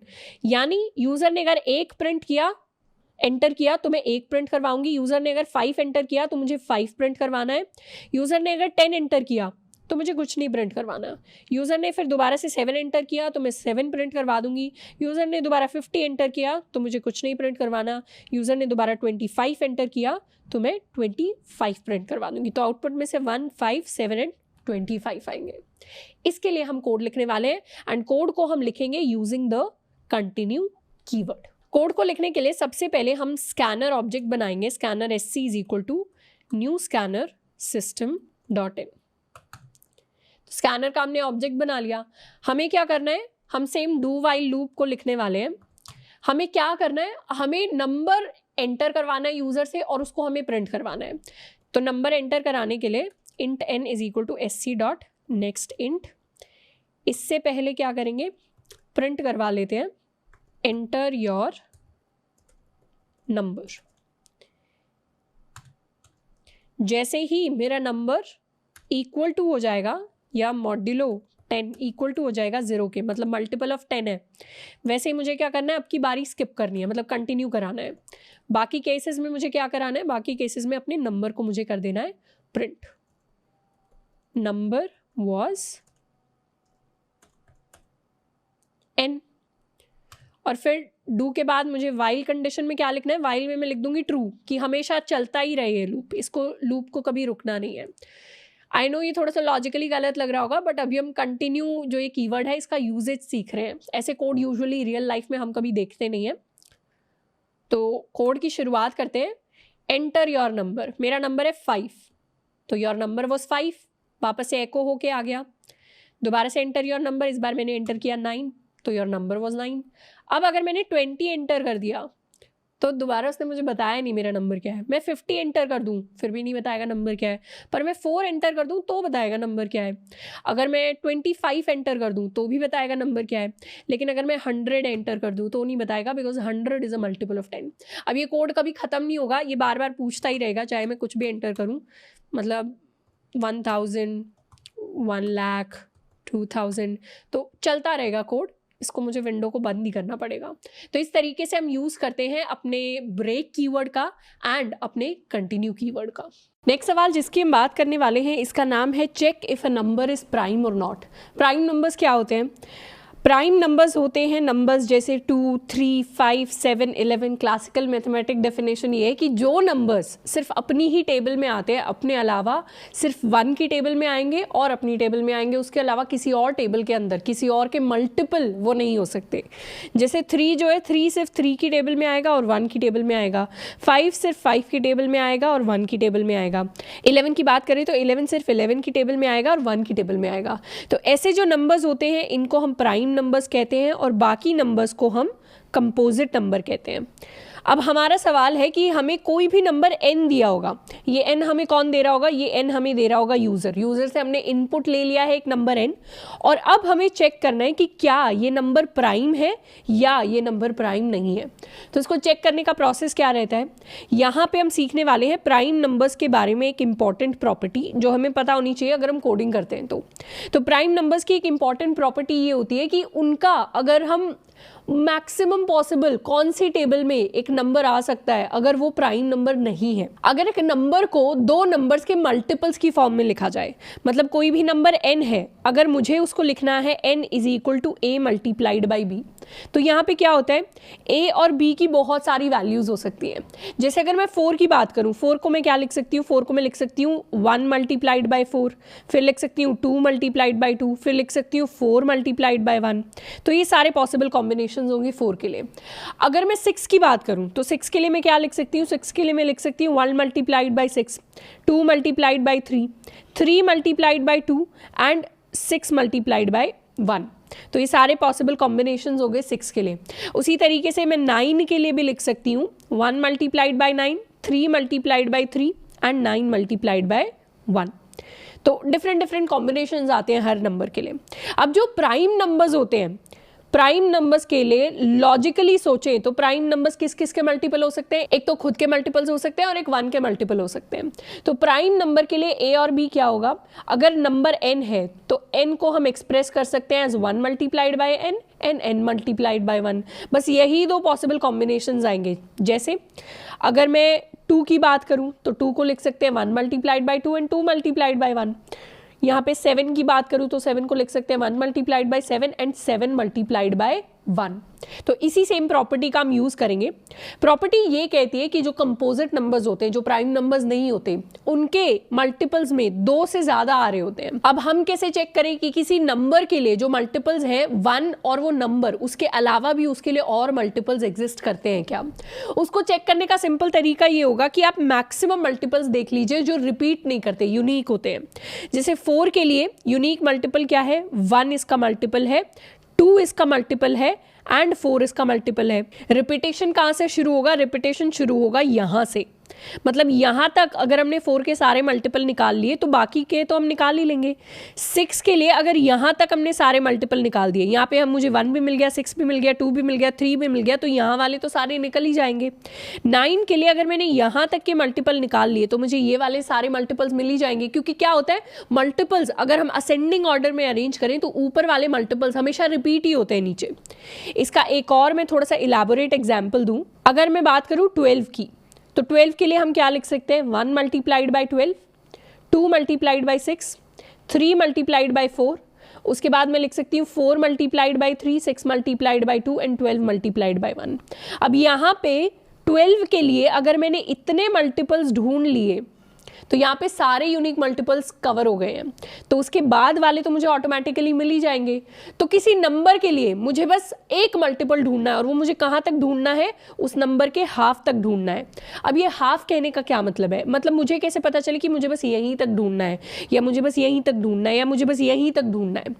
इसको ढूंढने का ये तरीका होता है कि एक नंबर के लिए मैक्सिमम पॉसिबल उसके मल्टीपल्स की इंडिविजुअल वैल्यू क्या हो सकती है। किसी भी नंबर को एक्सप्रेस करने का तरीका क्या है? n is equal to √n multiplied by √n।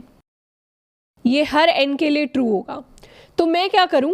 √n तक मैं चेक कर लूं। 1 से लेकर √n तक मैंने चेक कर लिया, तो उसके बाद वाले तो सारे रिपीट ही होंगे। जैसे जैसे इस n की वैल्यू बढ़ेगी वैसे वैसे इस n की वैल्यू कम होगी, और दोनों की वैल्यू मैक्सिमम किस पॉइंट पर होगी? जब जो पॉइंट सबसे नियरेस्ट होगा √n के। जैसे यहाँ पर क्या हो रहा है? शुरू वाला जो नंबर है a वो बढ़ता जा रहा है और बाद वाला नंबर जो है b वो कम होता जा रहा है। सेम चीज की बात करें तो 6 में ये नंबर a बढ़ता जा रहा है, ये नंबर a कम होता जा रहा है। 9 की बात करें तो ये नंबर a बढ़ता जा रहा है, ये नंबर a कम होता जा रहा है। 12 की बात करूं तो ये नंबर a बढ़ता जा रहा है, ये नंबर b कम होता जा रहा है। उसी तरीके से अगर मुझे कोई भी नंबर लिखना है n is equal to a multiplied by b, तो इसमें ये a उसके मल्टीपल्स में बढ़ता जाएगा और b कम होता जाएगा, और ये दोनों मैक्सिमम किस पॉइंट पे होंगे? मैक्सिमम इस पॉइंट पे होंगे जब √n मल्टीप्लाइड बाय √n की कंडीशन आएगी। तो मुझे क्या करना है? बस n के मल्टीपल्स में चेक कर लूं। कहां तक चेक कर लूं? √n तक। अगर √n तक कोई ऐसा नंबर मुझे मिल जाता है जो √n से मल्टीप्लाई होके मुझे n दे देता है, तो उस पॉइंट पर क्या होगा? उस पॉइंट पर मुझे पता चल जाएगा कि अगर ऐसा नंबर एग्जिस्ट करता है तो वो प्राइम नंबर नहीं है मेरा n, और अगर ऐसा नंबर एग्जिस्ट नहीं करता तो मेरा n एक प्राइम नंबर है। इस पूरे पॉइंट को मैं एक बार समराइज कर देती हूँ ताकि हम अच्छे से लॉजिकली सारी चीज़ को लिख पाएं अपने कोड के अंदर। इसको कुछ इस तरीके से सिंप्लीफाई करके लिख सकते हैं कि कोई भी नंबर n, इसको मैं क्या कह सकती हूँ कि ये दो फैक्टर्स का मल्टीप्लिकेशन है। मतलब मैंने a को b से डिवाइड किया तो मेरे पास n आ जाएगा। अपनी ही खुशी के लिए कह देते हैं कि मैंने i को b से मल्टीप्लाई किया तो n आ जाएगा। इस a को ही मैंने i कह दिया और कुछ नहीं है। ऐसा कुछ होता है हर n के लिए। अब मुझे क्या करना है? मुझे पता करना है कि मेरा n प्राइम है या नहीं है। अगर प्राइम होगा तो ये कंडीशन एग्जिस्ट ही नहीं करेगी जिसमें मेरा i जो है 1 और n ना हो। लेकिन अगर प्राइम नहीं हुआ, कंपोजिट नंबर हुआ, तो उस केस में ये कंडीशन कहीं ना कहीं एग्जिस्ट करेगी। तो मुझे कहाँ तक मल्टीपल ढूंढने हैं? मुझे n के मल्टीपल ढूंढने हैं फ्रॉम 2 to n-1, कि 2 से लेकर n-1 के बीच में उसका कोई मल्टीपल मिल जाए। अगर 12 का मुझे चेक करना है 12 प्राइम है या नहीं है, तो मैं क्या करूंगी? 2 से लेकर 11 के बीच में चेक कर लूंगी कि कोई ऐसा नंबर है जो इसका फैक्टर है। मतलब जिसे 12 कंप्लीटली डिवाइड कर देता है। जैसे अगर 12 के लिए मैंने अभी फैक्टर्स बताए थे, वो थे 1 multiplied bye 12, 2 multiplied by 6, 3 multiplied by 4, 4 multiplied by 3, 6 multiplied by 2 and 12 multiplied by 1। अब ये सारे के सारे नंबर्स कैसे हैं? 12 1 को कंप्लीटली डिवाइड करता है, तो मतलब 12 मॉड्यूलो 1 मेरा 0 होता है। उसके बाद 12 की बात करें तो 12 मॉड्यूलो 12 भी कंप्लीटली 0 होता है। 2 की बात करें तो 12 मॉड्यूलो 2 भी कंप्लीटली 0 होता है। 6 की बात करें तो 12 मॉड्यूलो 6 भी कंप्लीटली 0 होता है। 3 की बात करूँ तो 12 मॉड्यूलो 3 भी 0 होता है। ये सारे रिमाइंडर 0 देंगे। 12 मल्टीप्लाइड बाय 4 मुझे क्या रिमाइंडर देगा? 0 देगा। एंड इसके बाद वाले तो सारे रिपीट ही हो रहे हैं। तो मुझे क्या करना है? अगर मैं चेक कर लूँ 2 से लेकर 11 तक ऐसा कोई नंबर है जो उसके साथ डिवाइड करके, जो 12 के साथ डिवाइड करके, ये 12 मेरा n है, ये कोई मैंने लूप चला दिया जो 2 से लेकर 11 तक चलता है। क्या ऐसा कोई नंबर एग्जिस्ट करता है जो 12 से डिवाइड करके मुझे 0 दे दे एज रिमाइंडर? अगर ऐसा कोई नंबर एग्जिस्ट करता है तो मतलब 12 के फैक्टर्स एग्जिस्ट करते हैं 2 से 11 के बीच में। नहीं तो वो नंबर क्या है? वो एक प्राइम नंबर है। तो इससे मैंने क्या किया?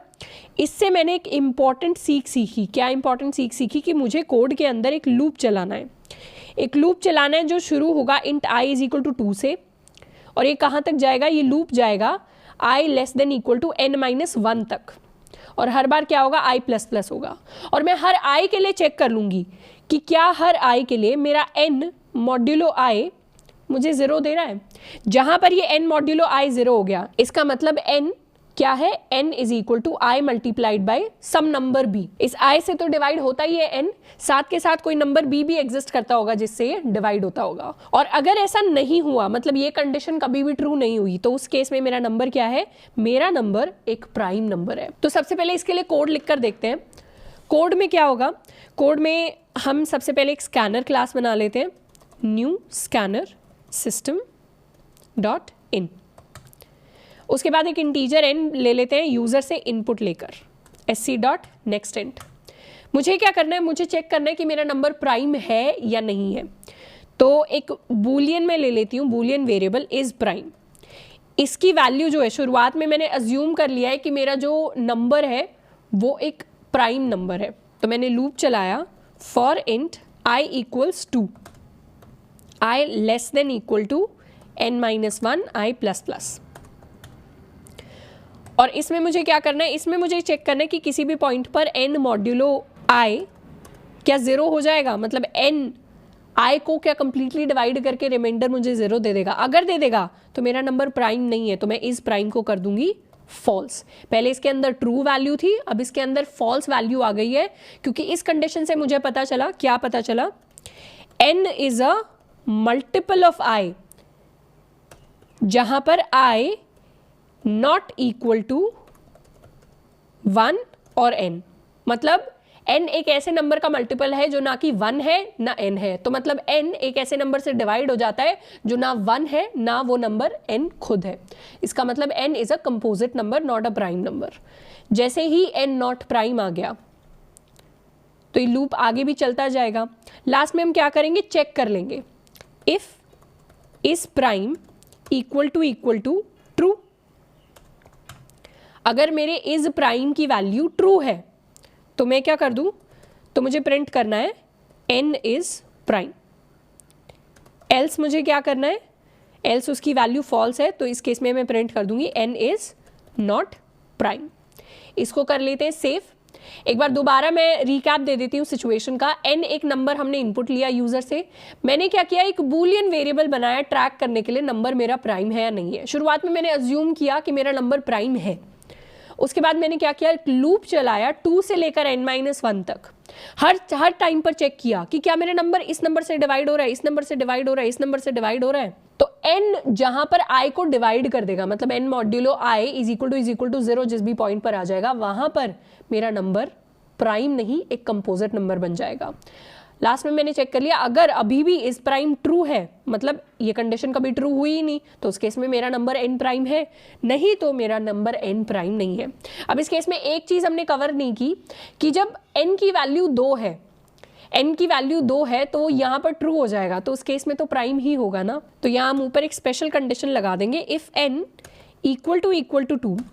उस केस में तो हमें हमेशा प्रिंट करना है n इज प्राइम।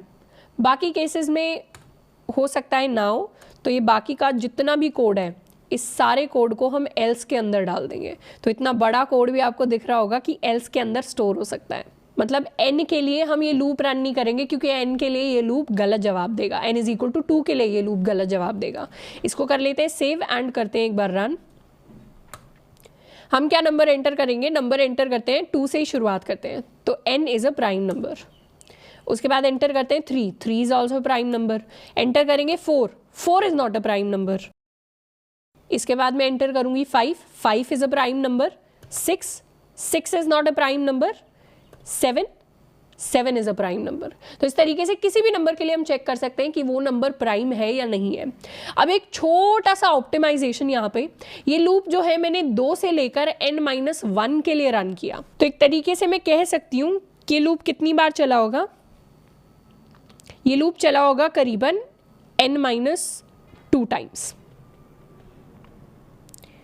अगर 1 से लेकर n-1 तक चलता तो n-1 टाइम्स चलता, पर मैंने 1 को कंसिडर ही नहीं किया, तो लूप हमेशा n-2 टाइम्स चलेगा। n-2 टाइम्स हम सेम कंडीशन को, आई की कंडीशन को चेक करेंगे, अपडेट करेंगे। लेकिन मैं इस लूप को और थोड़ा सा ऑप्टिमाइज बना सकती हूँ। कैसे ऑप्टिमाइज बना सकते हैं, उसके लिए एक कंडीशन हमने ऑलरेडी डिस्कस कर ली। 12 का फिर से मैं एग्जाम्पल लूंगी। 12 को हम लिख सकते हैं 1 into 12, 2 into 6, 3 into 4, 4 into 3, 6 into 2 and 12 into 1।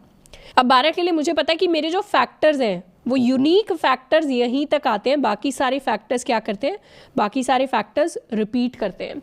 यही सेम चीज़ पॉसिबल है हर किसी के लिए। जैसे अगर मैं 10 का भी एग्जाम्पल लूँ तो 10 को मैं क्या कह सकती हूँ, 1 into 10, 2 into 5, 5 into 2 and 10 into 1। तो इस केस में क्या होगा, मेरे फैक्टर्स यहाँ तक तो यूनिक है और उसके बाद क्या करते हैं, रिपीट। और ये रिपीट वाली कंडीशन क्या है, कहाँ पर रिपीट करना शुरू करते हैं, वहाँ पर रिपीट करना शुरू करते हैं जब दोनों फैक्टर्स की मैक्सिमम वैल्यू रीच कर जाती है। मतलब इसकी अभी मैक्सिमम वैल्यू है, इसकी अभी मैक्सिमम वैल्यू है, इसके बाद इसकी वैल्यू बढ़ेगी और इसकी वैल्यू कम होनी शुरू हो जाएगी, इसकी वैल्यू बढ़ेगी और इसकी वैल्यू कम होनी शुरू हो जाएगी। जब सेकेंड फैक्टर की वैल्यू, तो वो कंडीशन आती है जब हमारा n is equal to √n into √n के सबसे नियरेस्ट पॉइंट पे होता है। तो इससे मुझे ये ऑप्टिमाइजेशन सीखने को मिली कि मेरा जो लूप है उसको मुझे रन करने की ज़रूरत है from i is equal to 2 to √n। तो जब मेरा i is less than equal to √n हो जाए, ये अगर मेरी कंडीशन हो, ये अगर मेरी टर्मिनेशन कंडीशन हो, तो मुझे लूप √n तक ही रन करना है, जिसकी वजह से मेरा जो लूप है वो अब n-2 टाइम्स नहीं √n टाइम्स चलेगा। और आप किसी भी n के लिए चेक कर लें। आप जब बड़े नंबर्स के लिए चेक करेंगे, बड़े नंबर्स जैसे मेरा नंबर 6 हो गया, 7 हो गया, 1 लाख हो गया, जब हम इतने बड़े नंबर्स के लिए चेक करेंगे तो हमेशा जो मेरा √n होगा that is going to be less than equal to n-2। एक पॉइंट आता है, छोटे नंबर्स में तो इतना टाइम मैटर नहीं करता। जब आप 1 लाख के लिए चेक करेंगे वो प्राइम है या नहीं, 5 लाख के लिए चेक करेंगे वो प्राइम है या नहीं, तब ये टाइम मैटर करेगा। तब n-2 बहुत बड़ा टाइम हो जाएगा और तब √n बहुत छोटा टाइम होगा उसके कंपैरिजन में। तो हमने क्या किया, अपने कोड को ऑप्टिमाइज बना दिया, छोटे नंबर्स के लिए नहीं, बड़े नंबर्स के लिए। तो एक बार अपने कोड को हल्का सा हम चेंज कर लेते हैं √n के लिए। अब √n कैसे लिखे कोडिंग के अंदर, इसके लिए मैं स्पेशल ट्रिक बनाती हूँ। इसके अंदर जावा यूटिलिटी पैकेज के अंदर एक मैथ नाम की क्लास होती है। तो हम क्या लिखेंगे, उस मैथ क्लास को यूज़ करेंगे math.sqrt। उसके अंदर बनाएंगे पेरेंथेसिस, अंदर लिख देंगे n। तो ये क्या करेगा, ये मुझे दे देगा square root of number n। इसको हम स्पेशल एक लेक्चर के अंदर पढ़ रहे होंगे, अभी इसके डिटेल में नहीं जाएंगे। तो जब भी किसी नंबर का रूट निकालना है सिंपली लिखना है math.sqrt_n। इसको कर लेते हैं सेव एंड नाउ इसको दोबारा रन करके देखते हैं, कोड को देखते हैं अब सही आंसर आता है क्या। मैंने एंटर किया 3, 3 is prime, 4, 4 is not prime, 5, इसको दोबारा से एक बार,